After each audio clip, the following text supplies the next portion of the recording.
mas mahirap yung labanan. And hindi namin alam talaga kung ilan yung numbers ng girls na makakapasok.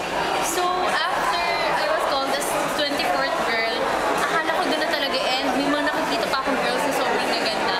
Tapos after announcing it, biglang merong idadagdag daw. Then, syempre, na-feel ko na parang pressure kasi mas maraming makakalaban, mas madaming competitor.